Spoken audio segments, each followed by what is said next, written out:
Hey guys, I'm in my classroom this afternoon doing a little homeschool prep for the year to come. If you're new to my channel, I would love for you to like this video and subscribe. My name is Alana and my channel is all about marriage, homemaking, healthy living, and homeschooling. I also have a donations link if you are interested in supporting my channel, if you feel led to help us in that way. If not, your prayers are always appreciated.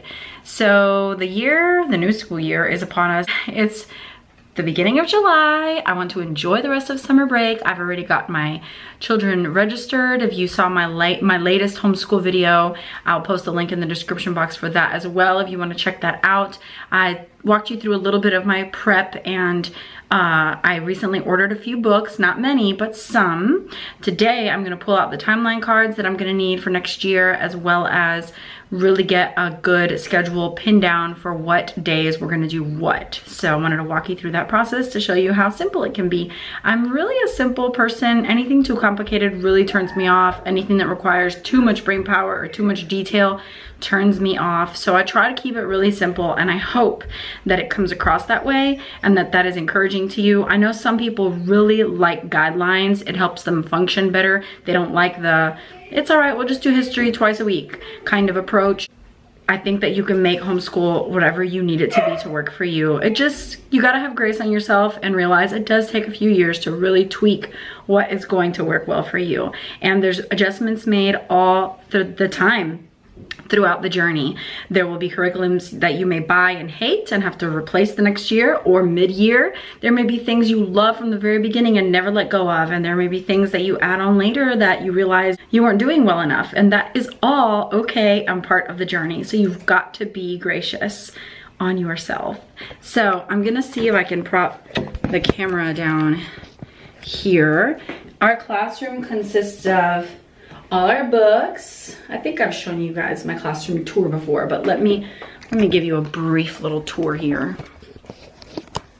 So we've got our nature and art wall, or little bulletin board thingy. I switch it up sometimes with different painting. We've got our clock that needs a new battery before the next school year starts, our globe, our skeleton, some pencils, sharpeners and stuff, a little label maker, our flag, Declaration of Independence, as well as the Bill of Rights, and some maps. And we've got some of our manipulatives, flashcards, notebooks, and books for all different subjects. We also have our guinea pigs in our classroom with us. During the school year, it is very fun to be in here in the mornings with them. I've got all of our timeline cards starting from up here that way, then continuing down here, row 2. I've got some wheat berries there that I need to mill for some flour, but that is not part of our academics. Then these are all some of the things that we learned about last year, all the presidents and different biographies we did, as well as different wonders of the world that we covered, a few geometry formulas to keep handy for the kids as a cheat sheet. And this was my daily schedule last year. For daily, we always have Bible time at breakfast, English lessons, math, spelling and dictation, and reading. And then this is the breakdown for the different days of the week. I would do 2 subjects on Monday, 2 on Tuesday, 2 on Wednesday, 2 on Thursday. And then Friday was used for field trips, crafts, and roll over any reading that we didn't finish during the first 4 days. And then this was just for me to have a little one spot that I can go to know all the resources I was using for history that year, all the biographies we were using this year, all of the geography resources, all of the science biography and science and nature study. And that was just really good for me to know I need to go make sure that we're completing those. And I was really happy with this system. I'm a very much chicken scratch kind of person. I know other people make spreadsheets and type everything out beautiful, but that's just not my style, and it works for me. Sorry about my dog. We got him stuck out there because the guinea pigs. If he finds the guinea pigs, he will kill them. Then we did some audio stuff and some ideas to watch biographies, documentaries, YouTube videos, and stuff like that. Then we've got, of course, our whiteboard. I use this constantly, every day. Just a few little shelving. I switch these books around often so that they see them and look through them. And then a few little of our, my little things we have found throughout the years. Right now the table's cluttered because I'm planning, but I've got this awesome table at IKEA. I have 2 chairs on this side for the boys to look at the board and 1 chair there for myself. For a couple years now, and I really have enjoyed it. It's been very sturdy, very durable, very just the right size for us to sit and do our work together. And there's my beauty, always at my feet. So I also have a classroom closet, which is pretty well organized. I don't have that much. I'm very minimalistic when it comes to anything in life. I don't have all the frills and cool things that there are out there. I can see it and want it, but I usually stay away from it because I don't like clutter. I know that practically I will not get around to everything, and I really feel like less is more with school, because you would rather teach this much and then retain all of it than teach this much and then retain this much. It's so much more work and not necessary, and I feel like it brings on a whole set of difficulties when you're trying to cram so much into your schooling. So I really feel like less is more, you guys, and you want something that naturally fits your life, not something that you're trying to force. You want something that's going to be fun and enjoyable and delightful for you and your family so that it's easy to accomplish, and you want realistic quantities. If you overdo it, you may never finish and then just deal with all sorts of unnecessary stresses. There's this beautiful book called Teaching from Rest. I highly recommend it. I also highly recommend the 2 books by, I can't remember her first name, but her last name is Andriola. One of them is called Pockets Full of Pine Cones, which I adored. And the other one is called Lessons at Blackberry Inn. And the reason I liked them so much is because throughout the books you see practical things you can do with your children in homeschooling, but it is such a beautiful pace. It brings you such peace and calmness as you read these fiction stories, but with a lot of truth to them, that it's one of my favorite things to do in the summer is to read those books, because it really prepares me with that state of mind for the following school year. And I know I've shared that with you guys before. I have to say it again for the new people. So today I am going to sit down and brainstorm a little bit for my next school year.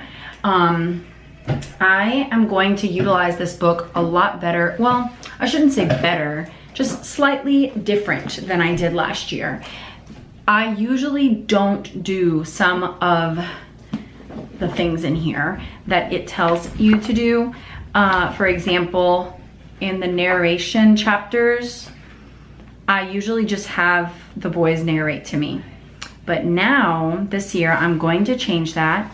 You're actually supposed to have them write their narration. There's a lot of funny videos out there of the different types of homeschool moms.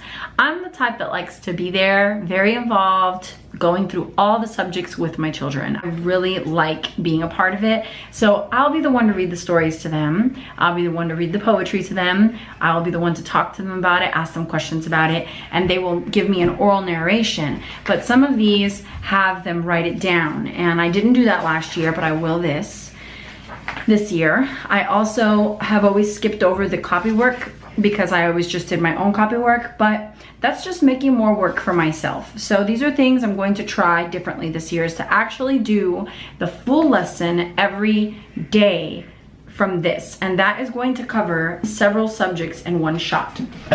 This will cover reading. This is my dorky homeschool mom thing. I love writing everything down. Reading, grammar, writing,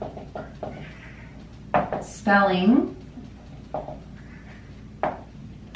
art study, poetry. Spelling and writing is the copywork area, the copywork stuff. Then there's maxim quotes, which are character building. I love them because we talk about them. They just bring such great conversation. As well as fables, same thing, great conversations, character building. And I think that's everything that this covers. So that's 1, 2, 3, 4, 5, 6, 7, 8 subjects in one spot, which just makes life so much easier. So every day we will do one lesson from English lessons, okay? So when I say English lessons, I'm talking about all of this. And that just is all done for me. How wonderful. And it's rich and delightful. It's not like boring textbook stuff. So if you're interested in these, they're called English Lessons Through Literature. We're already on level D. You can see which levels cover what. There's no grades. I love that about homeschooling too. You just pick the level that is appropriate for your child. Both of my kids have done the same level from the beginning. I haven't done one for Joelle and one for Ivan. I just teach them together. It just saves everybody a lot more time, and it makes our day flow together more nicely, and we get to do everything together. But they are close in age, so I have that luxury. And then this is by Kathy Jo DeVore. So if you're interested in checking these out, they start at level A. I don't know how far they go, but this is our 3rd year using these, and we started at level B. So we've done B, C, and now D, and they have made school a lot easier. So for our daily, we're doing that. We're also doing math, of course, for our daily, and I've been using Matthew C from the very beginning. This, we started last year and we did not finish. We have about 9 lessons left. So we will probably cover those 9 lessons in the first 9 weeks of school, which honestly, if I get the next level of this book, it'll probably be 9 to 12 weeks of review from this book. So I never care if we don't finish a math curriculum. In fact, I've always done that from the beginning, noticing that math always reviews and overlaps the next year. And I recently heard this amazing podcast. I will put the description or the link to the podcast in the description box. It is, oh, every homeschool mother needs to hear it. It's this veteran homeschool mom of 8 children, I think of 28 years. And one of the 3 or 4 things, I can't remember what number she used, certain number of things that she learned and thinks every homeschool mom needs to know is it's okay if you don't finish your math curriculum for the year, because the next year it's going to review for such a long time, you'll be right caught up. So it's pretty awesome. So math is our other daily, and of course scripture. We do Bible time over breakfast with Daddy, and I don't follow the schedule that Charlotte Mason curriculum has laid out. For Bible time, I prefer to do a gospel and then something else, either an Old Testament book or an epistle, and then a gospel again. I love having the gospel, Matthew, Mark, Luke, or John, regularly in our Bible time, and we're always in Proverbs, always. So every day we read a section of whatever book we're reading through, and then we read a proverb and discuss it. That's our Bible time in the morning. So Bible, English lessons, math. And that's it for our daily, because when I say English lessons, remember, it covers all of this. Now what I need to do is break down my days of the week. Monday, Tuesday, Wednesday, Thursday, and then Friday is off, you guys. I always do 4-day school weeks, always have. It is so nice to have that Friday off. So I ordered a few books, not many. I ordered The Sea Around Us. Pretty sure this is a science book, and when I saw it arrive, I was like, oh, maybe we're not gonna use this. We'll see. I also ordered The Story of the Greeks and The Story of the Romans. These are all part of this year's curriculum. Again, they're pretty big, so I may just do this for 12 weeks, this for 12 weeks as our history, and not have like a bunch of reads, because you guys got to be realistic. I want every book on this curriculum for this year, every single one, but I will not accomplish it. I just know that I won't. So instead of doing that to myself, I just get the absolute essentials. And then these are so great. We did George Washington's world, we did Abraham Lincoln's world, and now it's time for Augustus Caesar's world. And I'm so excited. So our timeline for this curriculum is broken up into 3 terms. The first term is World War I to present day. So I'm gonna get my timeline cards and search for the appropriate cards. All the timeline cards plus the ones that are up right now. These are from the Middle Ages. I wonder if that's the end of these timeline cards. I think it might be. See, this is why I'm doing this. I need to know these things because I need to know. Yeah, I think this is the end of those timeline cards. So I need to get myself some timeline cards from World War I to present day. So that's one thing I need to get is timeline cards. I love timeline cards. It's a quick and easy way to do history for the day, and then it has the visual up for the whole year, and they build on that. I love it. So that's gonna be history. And then the first term for history, I know I'm reading Story of the World, volume 4. So that's probably gonna be the only thing I read for history the first term. And I like doing history every day because there's usually more history than anything. So I'll put history for the first 3 days. I like doing the fun stuff like art and crafts and composer study, music studies on Thursday, because it's our last day of the week. It's fun to do something easy and short, right? So we'll do history Monday, Tuesday, Wednesday, and then we'll probably do biography Monday, science Tuesday, and I'll leave Wednesday as a rollover for biography or science, and that should be it. But now, beyond this, I would need to write down specifically what books, what days, and that's pretty much all I need to do. So that's how I plan a more detailed schedule for myself. I'll probably write all this down nice on a sheet of paper and then do what I did in that sheet that I showed you in the beginning, each subject with each resource for those subjects that I need to accomplish this year, and then check them off as I go. So I'm pretty excited about that. If this book does not end up working out for science this year, we are studying intelligent design, natural history, nature study, oceanography, physics. So we're doing biographies of Einstein, Galileo, and so I know that I have some books on science. In fact, I've got this Genesis for Kids, science experiments that show God's power in creation. Could totally utilize that. Why not? I have it, right? I've got Dinosaurs of Eden. This is so good. The kids have already been through that like crazy, but it's always nice to revisit.